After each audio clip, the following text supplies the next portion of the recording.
शुक्लांबरधरं विष्णुं शशिवर्णं चतुर्भुजं प्रसन्नवदनं ध्यायेत् सर्वविघ्नमुपशान्तये।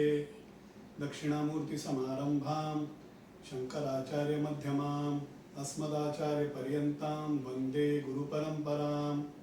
गुरुर्ब्रह्मा गुरुर्विष्णुः गुरुर्देवो महेश्वरः गुरुर्साक्षात् परब्रह्म तस्मै श्रीगुरवे नमः।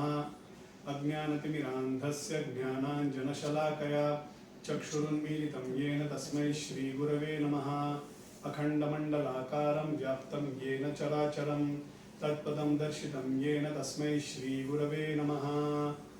गणपति बप्पा जय Shri Ram.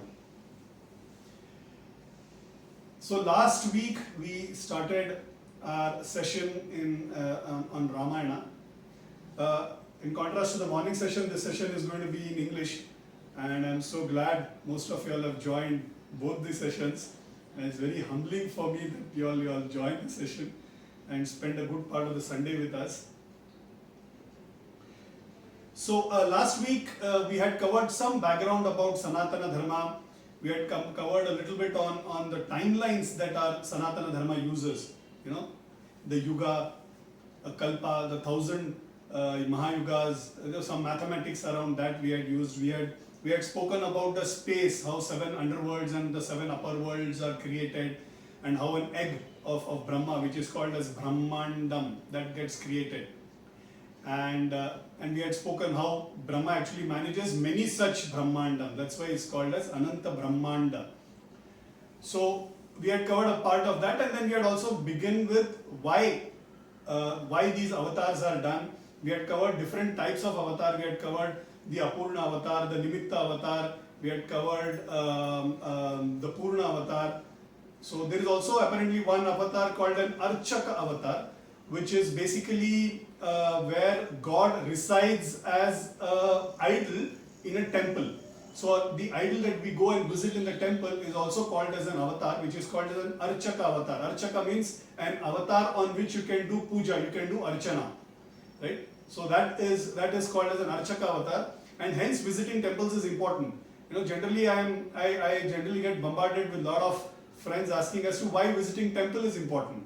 You know, why don't we sit? God is everywhere, which is very true, right? Which is very true. God is everywhere. We can sit anywhere and pray for Him. I'm sure it's going to reach Him. There is no doubt about that.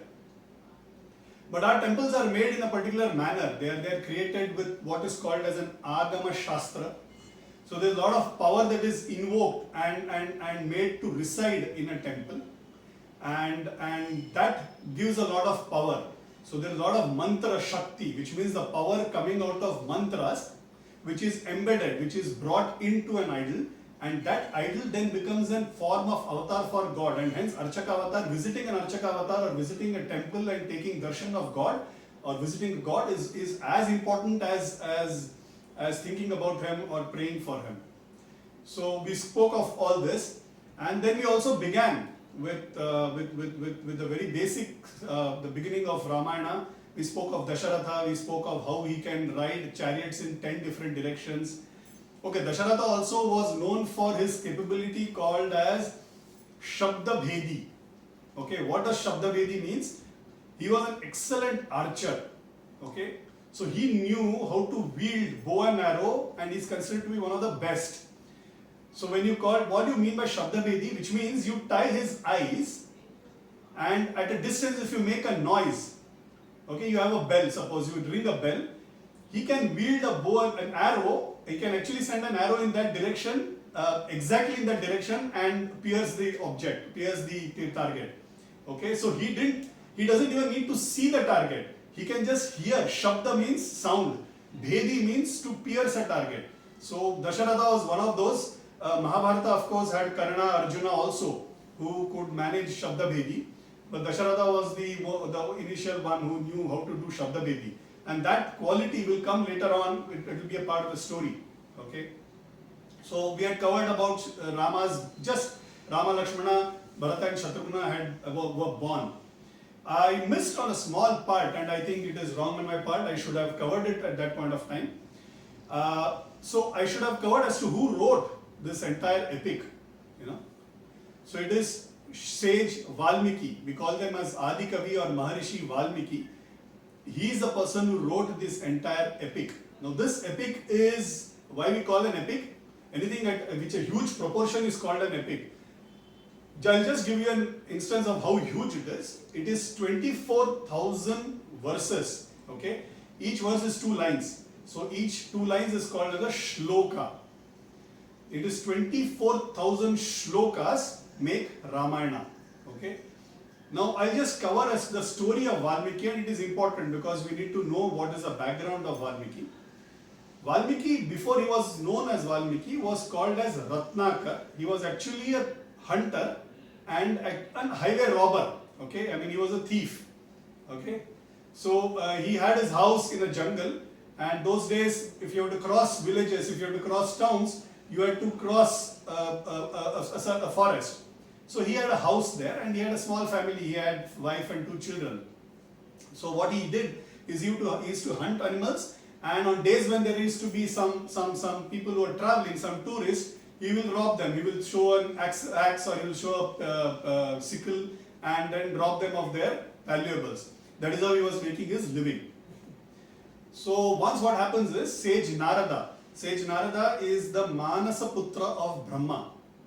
Okay, what is Manasaputra? Manasaputra is Brahma just in his thought. He thought that I need to have a son, and Narada was born. Okay, so such births are called Manasaputra. Sage Narada is considered to be the king of devotees. Okay, so he was going through that road, and Ratnakar goes and stops him, and he says, "You give me whatever you have." I don't know how much of you all have seen Sage Narada. Sage Narada doesn't have any other possession. He only has a veena or an ektara, that he carries, and that is all his possession. So he was wondering, what is Ratnakar going to do with this? So he said, "Why do you do this?" So he said, "I have to feed my family, and there is no way I can feed my family. I mean, I need to rob people of their valuables so that I can feed my family." So Narada says, "Take a pause. You are doing this sin. Do you know it's a sin?" So Ratnakar says, "Yes, of course I know it is a sin, but I am feeding my family, so it's a part of my duty to feed the family." Then Narada asks him, "If you are feeding your family, is your family also going to partake? Are they going to take a contribution on this sin?" He was very confident. Ratnakar says, "Of course, if I am feeding them, it's my responsibility. I'm sure they are going to take a part of my sin also." He said, "Don't be so sure. Go and ask them." So he says, "Don't worry. I'll wait here for you. I am Sage Narada, so I am known for being true. I'll wait for you. You go and ask them." So Ratnakar rushes back home, and he goes and asks his wife and his children, I get all the food, you all share." So he said, "Yes, we share your food." "I get all the wealth by robbing others, you all share that." So, "Yes, of course we share that also." He said, "It's a sin." So, "Yes, it is a sin." He says, "If I am doing the sin, would you share the sin?" I said, the wife and children said, "No, there's no way we are going to share your sin. That is your sin. You're supposed to be taking care of us. How you take care of us is also your choice. Right? You could have taken care of us in the right manner. There's no need for you to do a sin. So we are not going to take a share in your sin," is what his wife and his children say. And that kind of opens his eyes. Suddenly Ratnakar then realizes that he's been doing all this, but he's alone in this path. His family is also not supportive of that. So he cries and he comes back to Sage Narada and says, "My whole life has got waste. I mean, my own family is not supporting me in the sin that I'm doing. How do I wash myself of this sin?" So Sage Narada says, "Oh, that's very simple." So he just looks around. There are a lot of trees. It's in the midst of a forest, right? There are a lot of trees. There's one nice tree there. And he says, "Go and sit down the tree and do a penance. It'll wash off all your sins.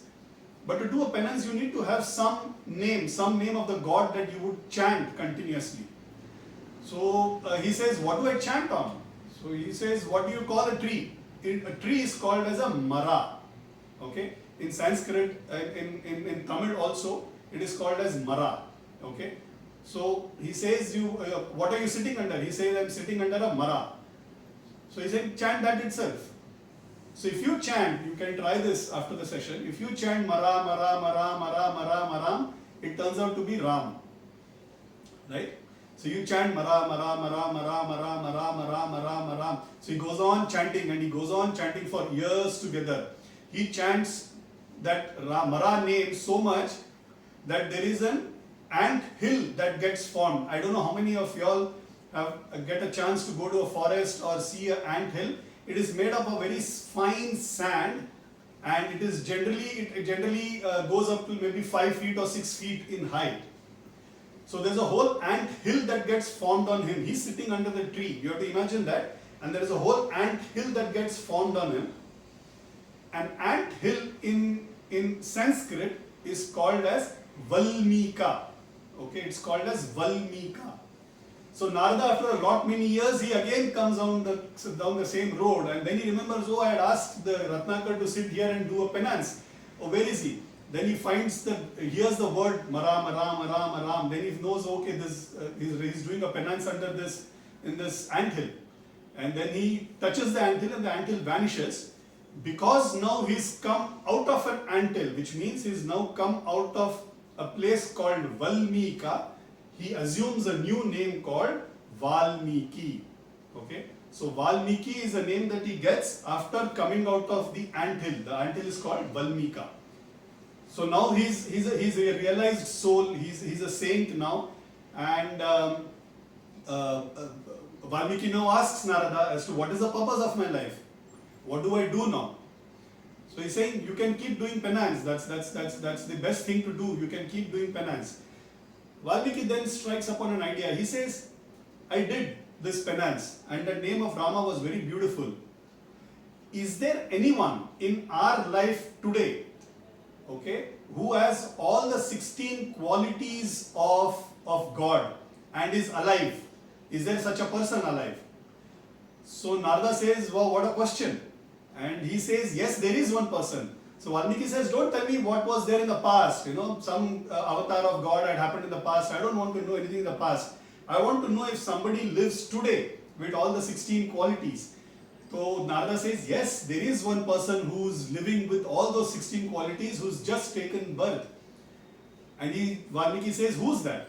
Now this is an interesting part. Okay, this is what our poets do. Our poets add a certain set of flavor to it. So Narada, what he does before answering, he slurps. Okay, he does this. You have to watch me. Okay, he does this.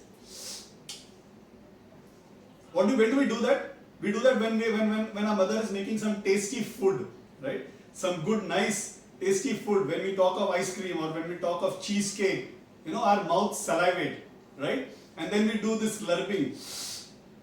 Okay? So when Valmiki asks Narada as to who's this person who's got all the 16 qualities, Narada actually takes a pause, he slurps, and then he says it's Rama.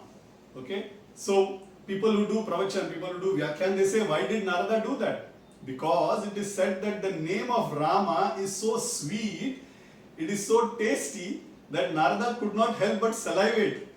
And then he had to slurp and then utter the word Rama. So Rama as a word itself is so beautiful. The Rama as a person, of course, is beautiful. We will come to that. But Rama as a word also is very beautiful. So that is why it is so tasty in the mouth that Narada had to slurp before he could take Rama's name. So he says, who's this Rama? Then Valmiki says, he is the person who is born in the Surya Vansham. We saw that, right? In the family of sun. Right? We saw all of that. We saw how he was born to Dasharatha also. So Narada says, now you can write about him. He's saying, Valmiki says, can I write about him? Saying, yes, of course you can write about him. But for that you have to do a penance and get the grace of my father, that is Brahma. So Valmiki again sits for a penance, and then Brahma comes and gives him darshan. Now Brahma, when he gives him darshan, he says, you can write. For that you will need a Divya darshan. Divya darshan is a very divine eyesight. Because you are a contemporary to Rama. You are a person who's living with Rama. Rama has already taken birth in Ayodhya. So Valmiki is a person who's a contemporary to Rama. For you to be able to see his story as he is living, you will write his story as he is living. So you will get a Divya darshan, a divine eyesight through which you will write. And you will be truthful. So you will write whatever is happening without cutting any of those facts. If Rama does the right thing, you will write whatever he is doing. If Rama does the wrong thing, you will also write that. Like seeing picture. So let me just quickly take a pause here, and it is important for me to tell this. Rama can never do anything wrong is a faith that we need to have. Okay? And I will as we keep going in our session, I'll keep coming to this. We are dealing with a subject matter which is extremely divine. Okay? Rama is considered as Maryada Purushottam. Maryada Purushottam meaning is he is the best amongst humans. Okay? There has been no human in the past, there can be no human in the present, there can never ever be a human in the future who's as good, as pure and as dharmic as Ram. And this is a faith that we need to have. There would be times in the story where we might end up doubting his action. I will cover with logic at that particular point of time. And when I'm telling faith, very important for us to also understand here, I'm not talking of blind faith. Our religion, our culture, our dharma, Sanatana Dharma never ever propagated blind faith. It is always a trust-based, reverence-based faith. So you need to question. You don't understand something, you need to question. So there is a reverential questioning that has to happen. Our whole dharma is based on what is called as samvada, which means it is a dialogue. Okay? A disciple will ask questions, the guru will answer. A disciple is entitled to ask any question, a guru is entitled to answer that question. He is duty bound to answer those questions. Our entire dharma has been established on samvada. All the 18 Mahapuranas are question answers between Guru Shishya. The Vishnu Sahasranam is a question answer between Yudhishthira and Bhishma. Bhagavad Gita itself is a question answer between Arjuna and Krishna. Right? So each of the story that we go through is basically a question answer session. Right? But how do we ask the question? That is where the main issue lies. And this is where we require faith. Right? The type of question we need to ask is a reverential question. We need to ask a question with reverence. So for example, we come across our parents apparently doing a mistake. How do we view that? Right? We say, okay, my father generally doesn't do this kind of a mistake. Could there be a possible reason why he acted in this manner? That is a reverential question. Try and find out why he did it. Try and find out the logic why he did what he did. Because you have faith in your father, because you have faith in your mother, you will not question their action, but you will question as to, is there any reason why they did it, which apparently looks like a mistake. And then you will end up finding the right answer. And this stance, this reverence is important, this respect is important when you broach topics related to God. So although I say we need to have faith, but I am not suggesting we have a blind faith. You have the right to ask a question. I will try and answer to the best of my capabilities.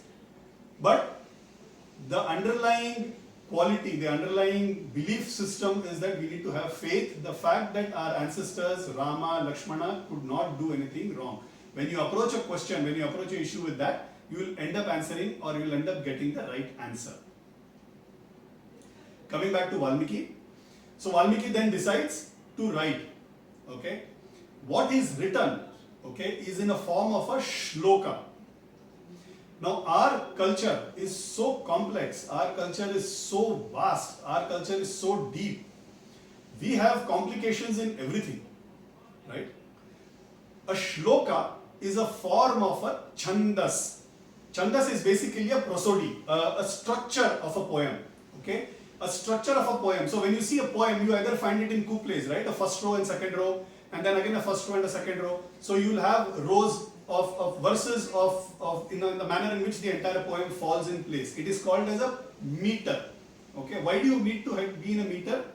You need to be in a meter because a prose is never sung, while a poem is always sung. You can sing a poem, and for you to have a poem which falls in line with music, it needs to be in a particular structure. It cannot be without structure. A prose can be without structure. So if I am writing an essay, it can be any structure, right? A sentence can have any number of words.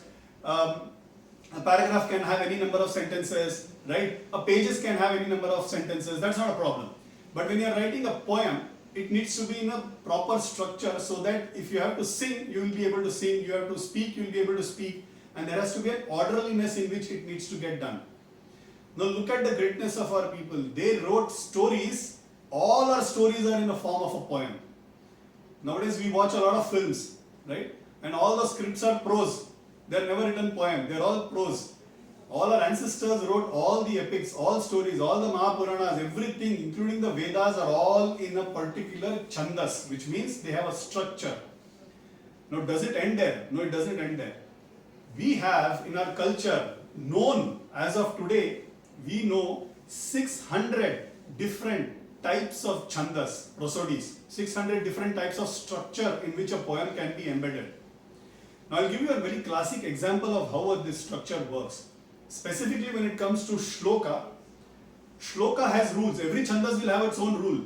So a shloka has a rule that the first row, okay, will have 4 words. The second row can either have 3 or 4 words. Okay. Now there are also consonants which are called as light, middle and heavy. So something like a k or a l is considered to be a light consonant. Something like a bh, ph, bhr, they are called as heavy consonants. Okay. So there are rules as to what you can use in the first line of the verse, what you can use in the second line of verse, what you cannot use in the first line, what you cannot use in the second line.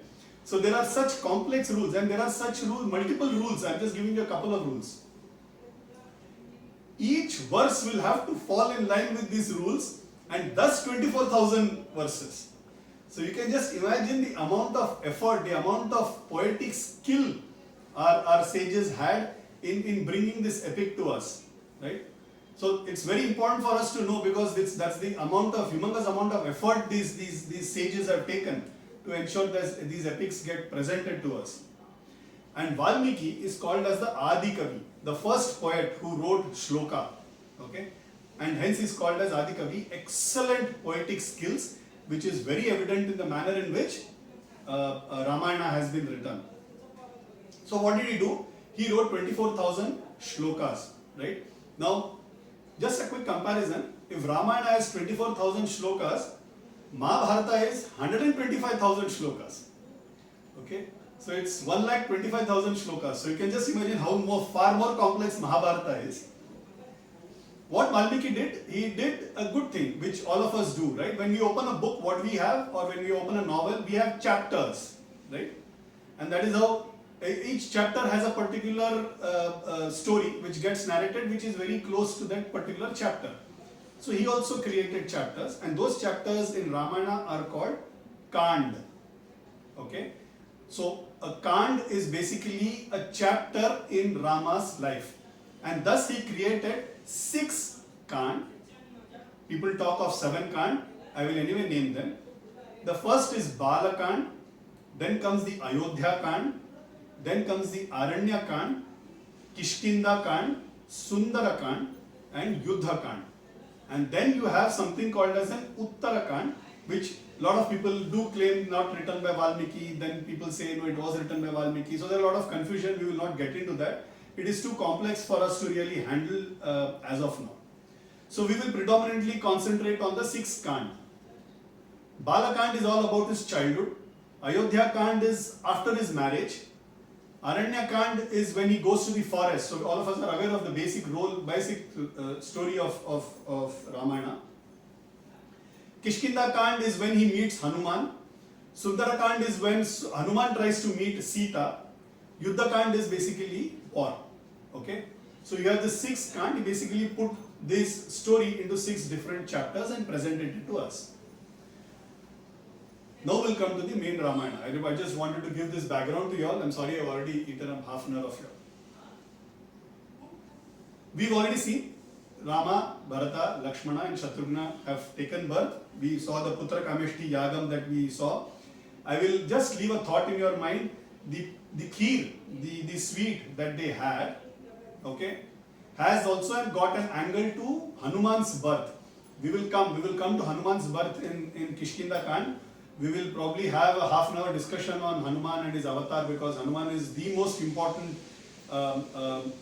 god or character in Ramayana and would require that kind of dedicated time. So we'll come to that when we really cross that particular stage.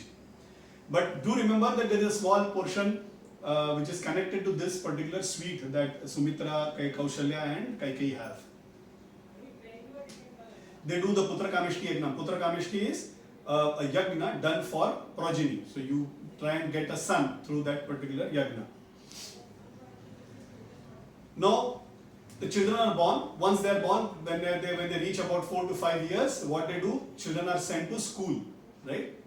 In those days, they used to go and stay with your guru. So it is called as Gurukul. Okay? So they have to go and stay with their guru. Who is their guru? The Raja Guru, who was associated, the guru who's formally associated himself with Ayodhya, that is Kosala Raj, was sage Vasishtha. Okay? Now it's going to get complex. There are a lot of names that are going to come. So you all need to be ready. Either you want to note down or whatever you all want to do. Vasishtha is one of the main 7 rishis. Okay? Now, what we call the 7 rishis is basically Sapta Rishi. Okay?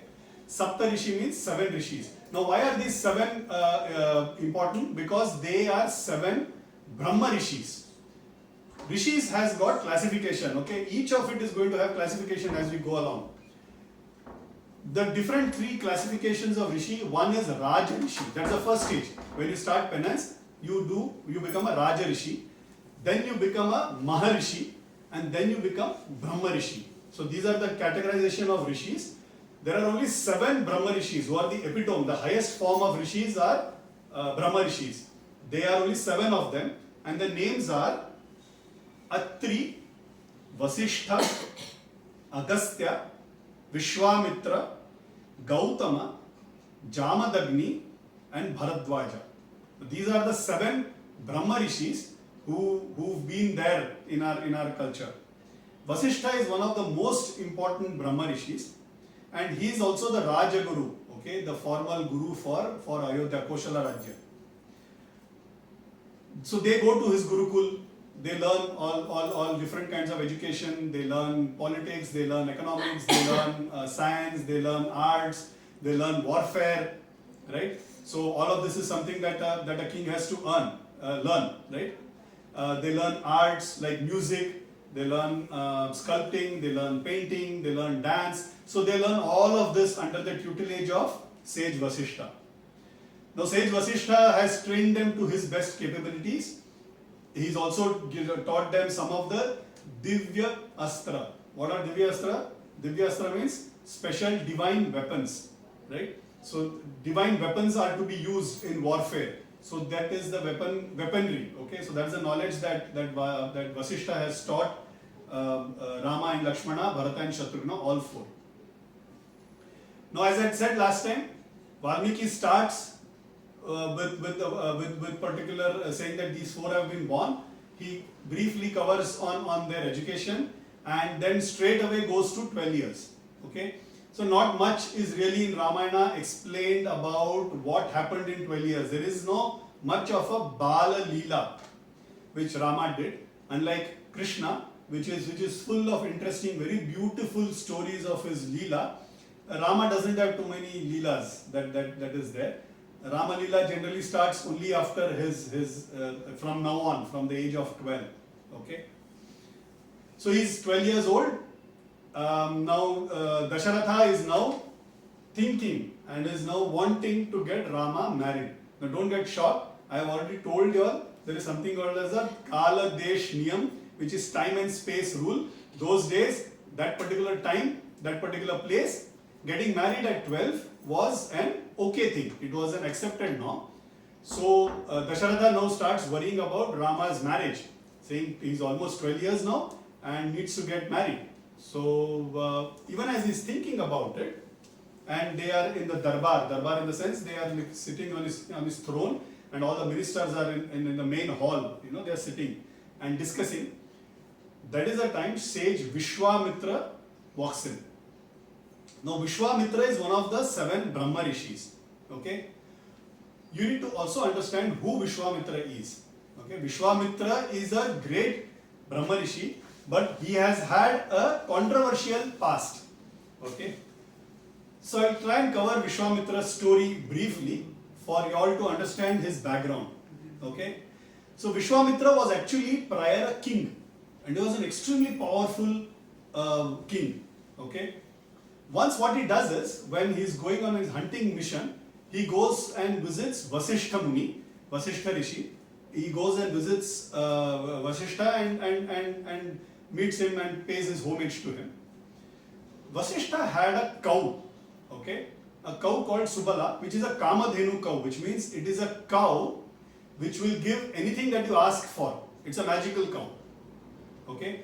Now our culture has got 3-4 things which are magical in nature. One is a Kamadhenu, which is a cow which will give you anything that you ask for.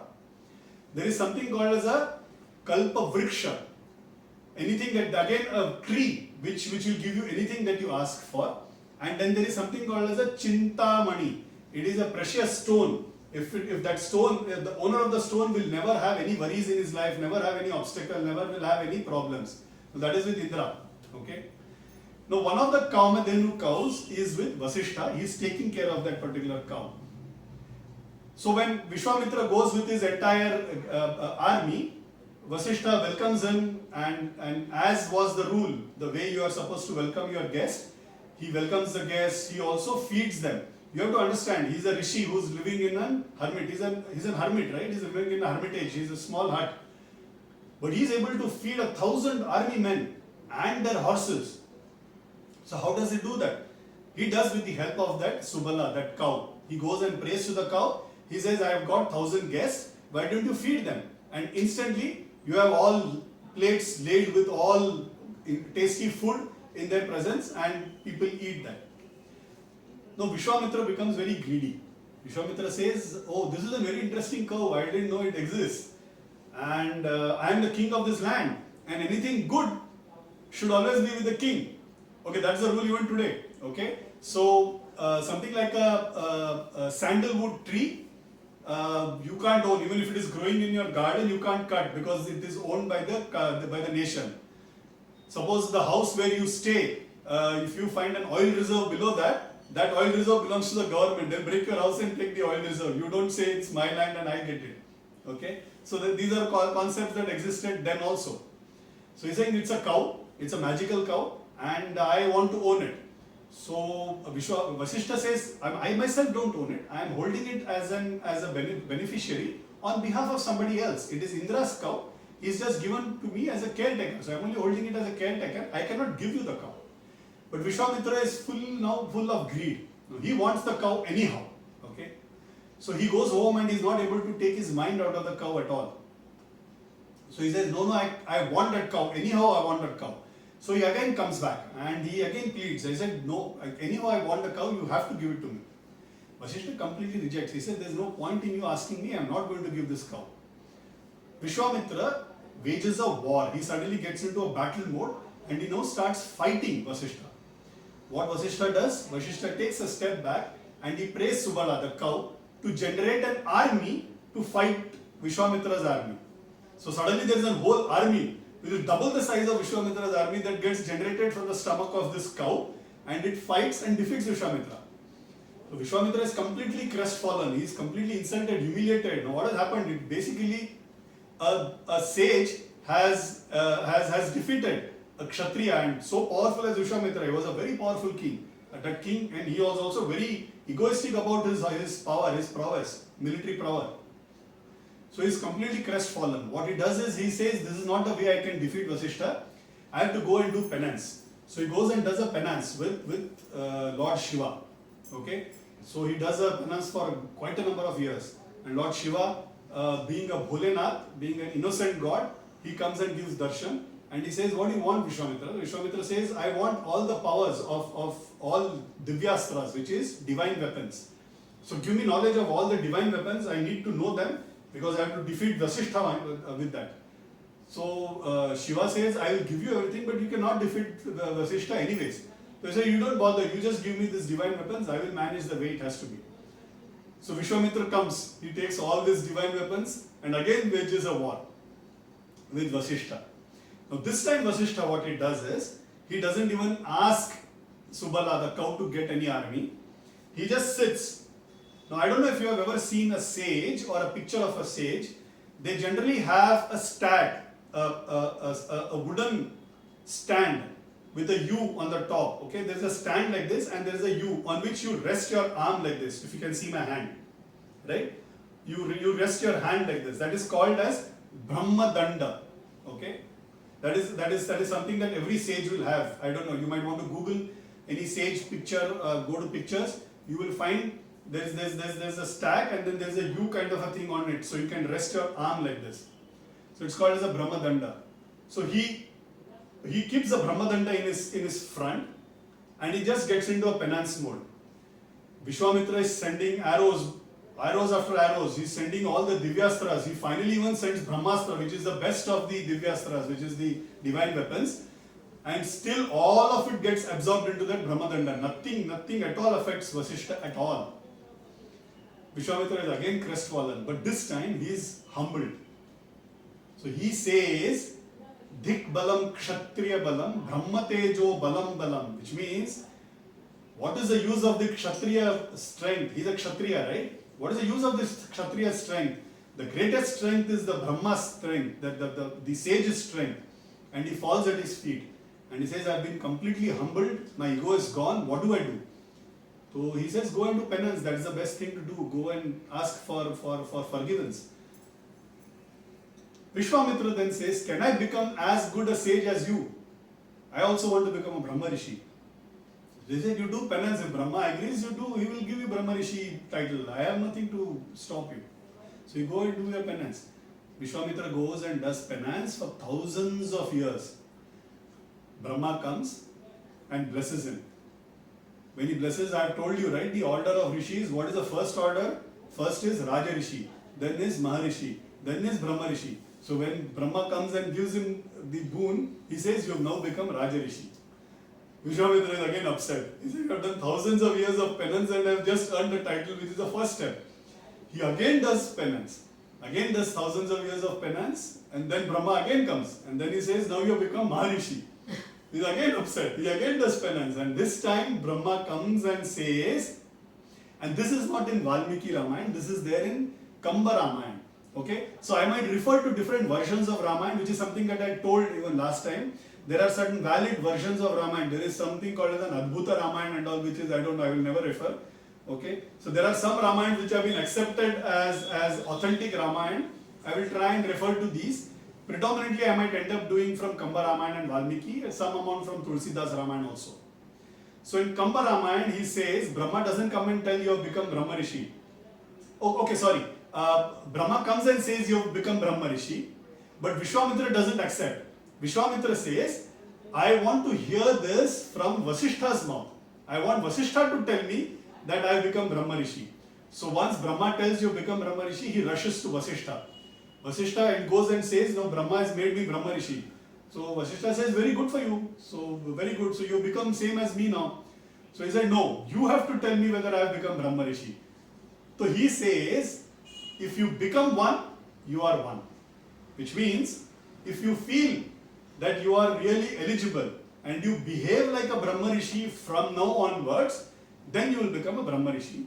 I am not going to call you a Brahma Rishi just because Brahma has told you a Brahma Rishi. You have to earn that place. So you have to become a Brahma Rishi by your actions. Your past actions are contradictory to what you've been now. You have to live in this form and in this method for years to come, and then you will become a Brahma Rishi. This is the background of Vishwamitra.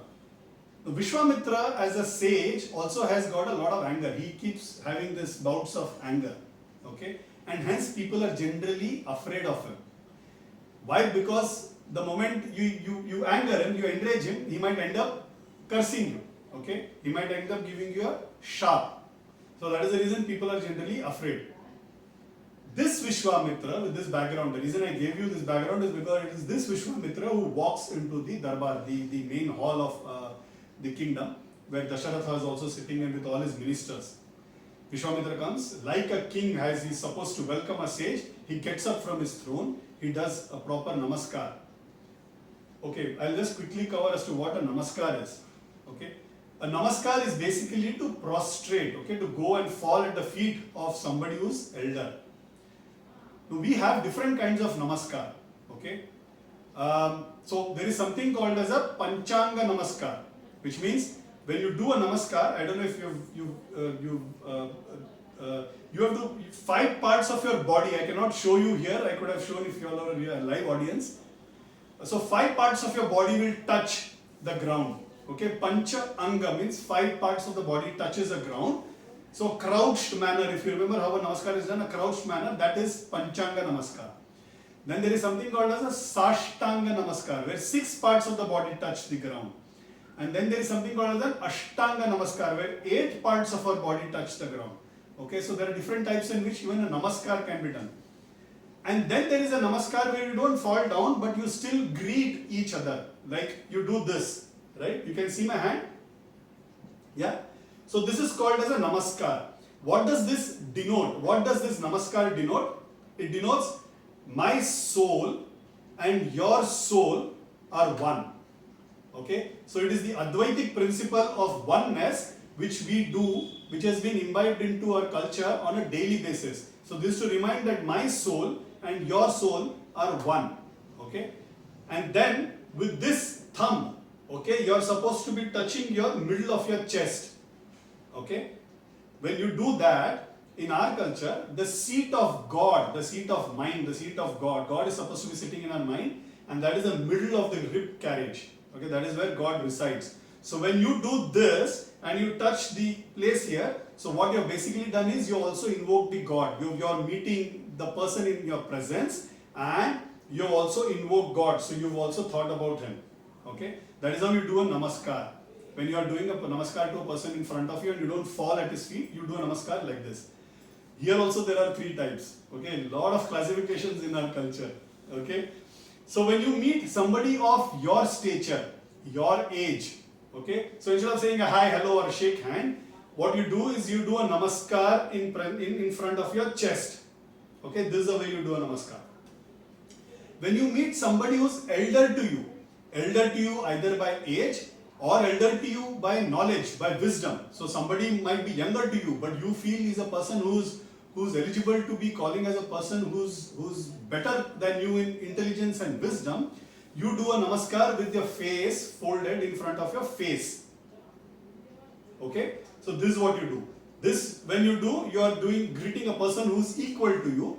You do this, you are greeting a person who's elder to you. And when you raise your hand above the head, so can you see my hand completely? Right? So when you raise the hand above your head, that is the way you greet God or a Guru.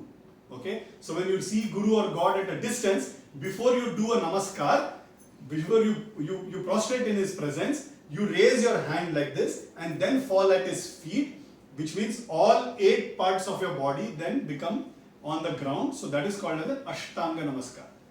Okay? So I want to cover this.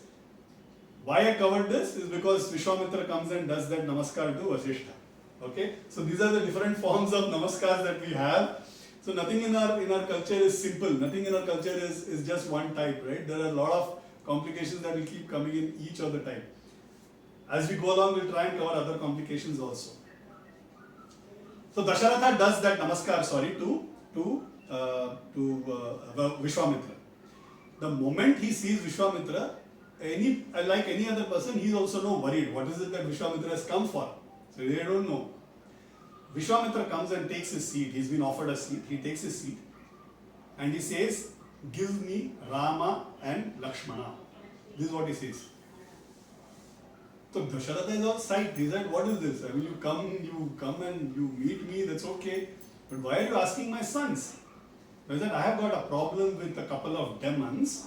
I've been trying to do a penance in my forest, and there are this couple of demons who are spoiling it by throwing blood on it, by throwing meat on it, and by spoiling the entire penance. So I want, as I focus on the penance, I want somebody to guard my rishis so that they can fight the demons." So Dasharatha is completely surprised. He's saying, "My Rama is not even 16 years old. What will he do? I myself will come. You take me. I'll come with my army." Dasharatha is a powerful person. People used to go to Dasharatha. So there is a whole shloka in Valmiki as to when do people go to Dasharatha. When you go, if you go to Indra and if a work doesn't get done, then you come to Dasharatha. So when if there is a work that Indra can't do, people used to come to Dasharatha to get that work done. So even what Indra couldn't manage, Dasharatha could manage. So he's saying, I will manage whatever you want to do. I can kill the demons that are troubling you. Why do you want Rama? Rama is just a small boy. He's so worried for his son. And he's a son who's born after a lot of penance. So he's saying, please don't take him. And he says, he's not even 16. Okay? I'll just quickly spend a little time. The reason I like to spend a few time on this is, we need to understand these are poetic expressions, right? And for us to understand a normal story, I'm sure a lot of people would be saying. But for us to understand certain poetic expressions, it adds to the beauty of the story. So for example, a friend comes, okay, and tells you, why don't you come for a night stay, okay? So, and your mother says, oh, she's just 12, how can she come, right? That's the thing you say. Will your mother say she's not even 16? Rama is 12 years old, I just told some time back. Will you use a phrase saying that she's not even 16? You will say the exact age. You will not say a particular age and say he's not even 16, right? When do you say that? You will say, for example, in India, driving license is something that you get after you become 18 years, right? So if I were to invite my niece, okay, come and teach you driving, okay, so my brother-in-law will say, how come you're doing that? She's not even 18, right? So when Dasharatha used the phrase, Rama is not even 16, he used the phrase because for being battle ready, for getting into a battle, you need to be at least 16. Okay? So that is the reason Dasharatha says, Una Shodasha, which means he is not even 16 years old.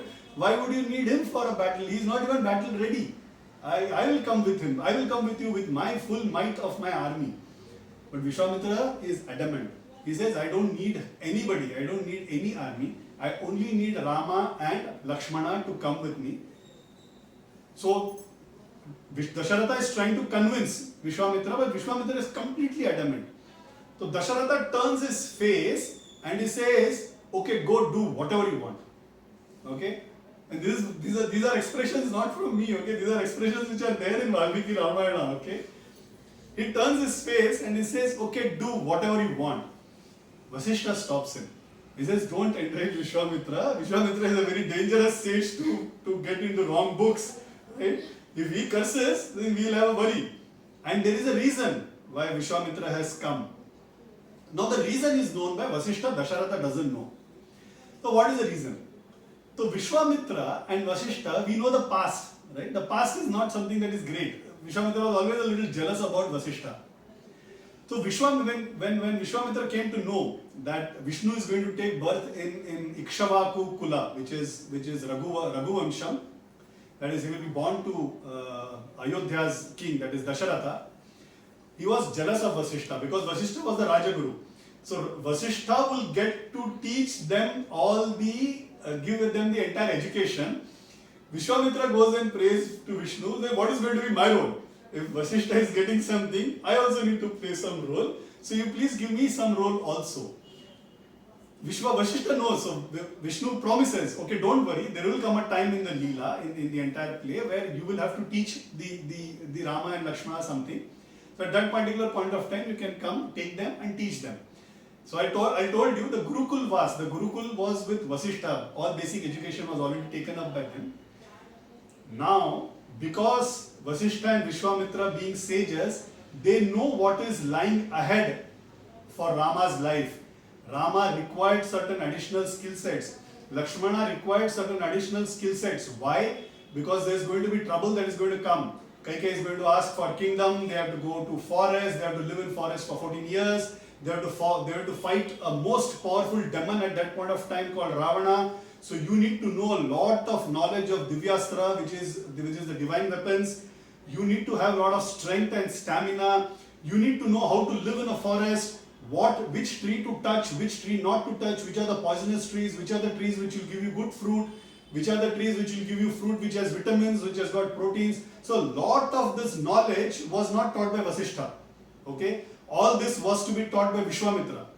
Okay? So when Vishwamitra walks in, Vasishtha realizes that the avatar karya, which means the work for which Vishnu has come down as Rama and Lakshmana and Bharata and Shatrughna, has now begun.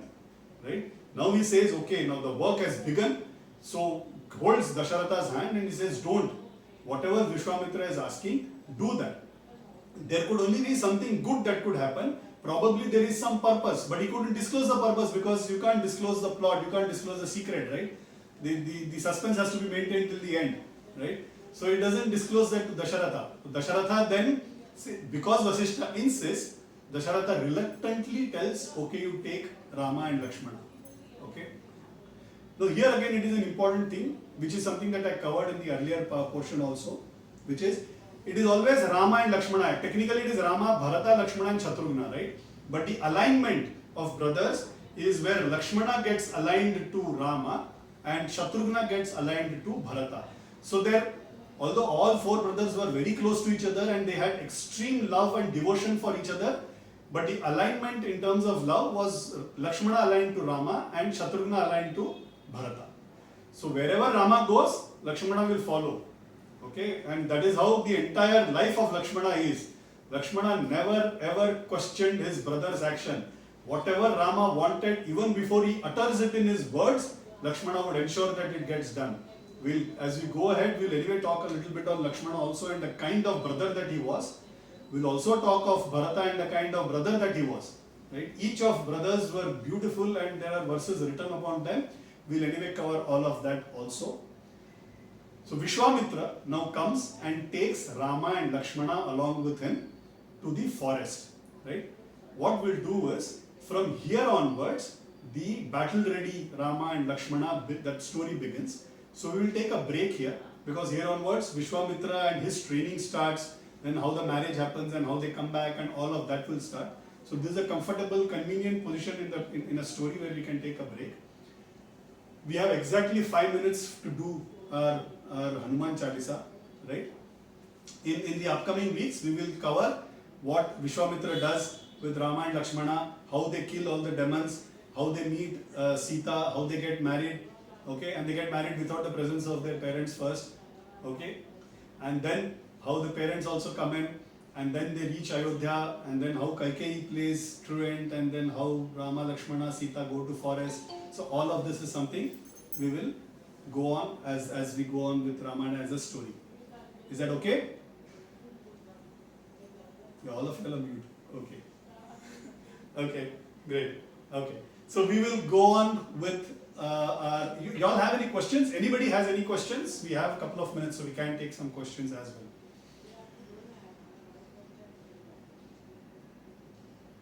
Good. So you know what, when I was doing my CA, there was a very good professor we had, okay?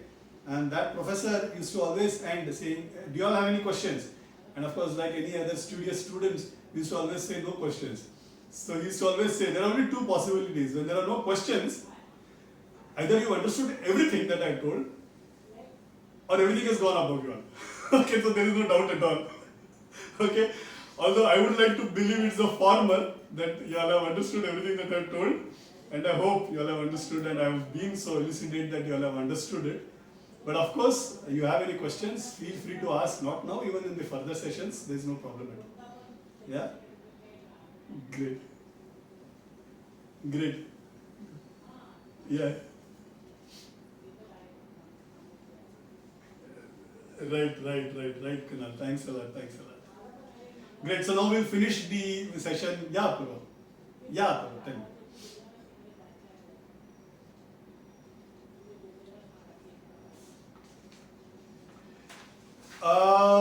Okay, so Gotra is a little different.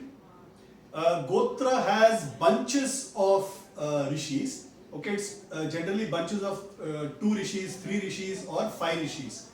Okay, Shrivatsa Gotra is a bunch of 5 rishis.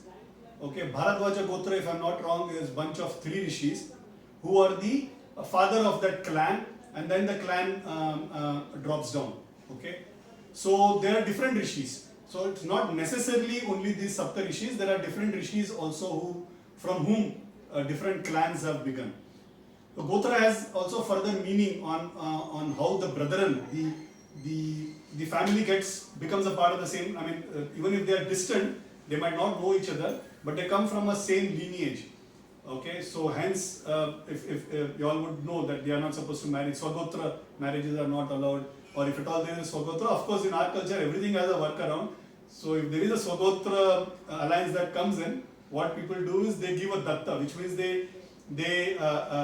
your aunt or somebody who's been married to a different gotra will take adoption of that daughter or the son and then do the marriage. Okay, so there are ways around it, but yeah, so nothing to only gotras are not just from these 7 rishis. There are other rishis also from whom gotra have come in. I just hope I've answered it. Great. If no other questions, we can start with Hanuman Chalisa. Okay, thank you.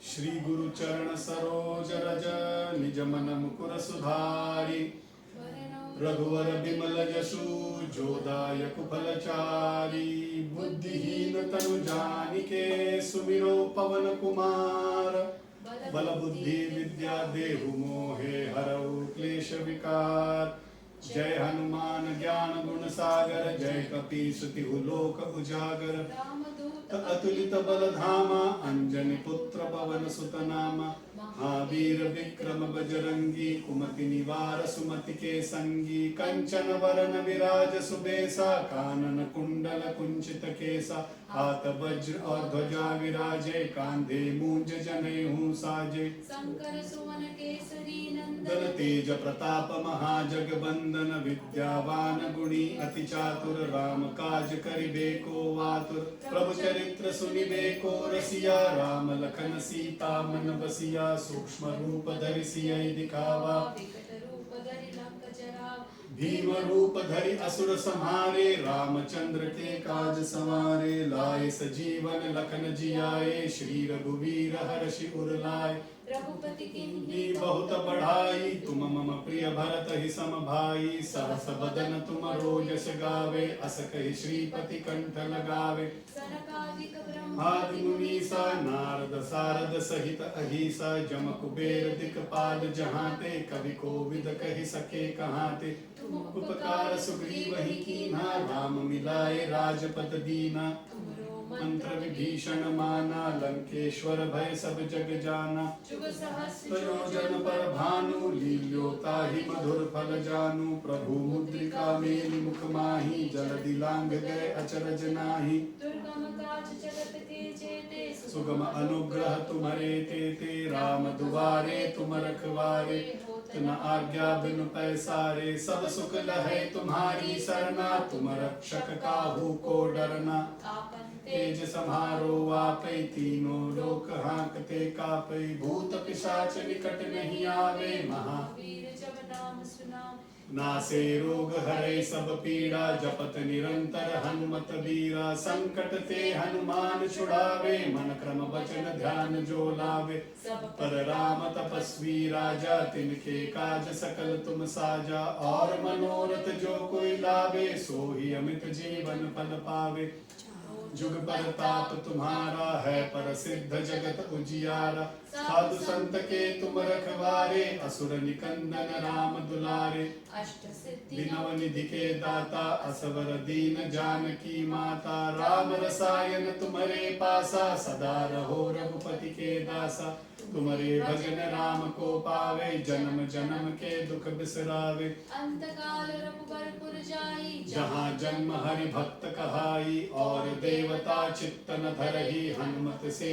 सर्व सुख करहि संकट कटै मिटै सब पीड़ा जो सुमिरै हनुमत बलबीर जय जय जय हनुमान गोसाई कृपा करहु गुरुदेव की नाई ये शत बार पाठ कर कोई कहि बंदी महासुख होई जो यह पढ़े हनुमान चालीसा होए सिद्धि साखी गौरी सा तुलसीदास सदा हरि चेरा की जय नाथ हृदय मह डेरा पवन तनय संकट हरन मंगल मूर्ति रूप राम लखन सीता सहित हृदय बसहु सुर भूप सियावर रामचंद्र की जय के बोलो हनुमान की जय। Thank you everybody. We meet you on next Sunday.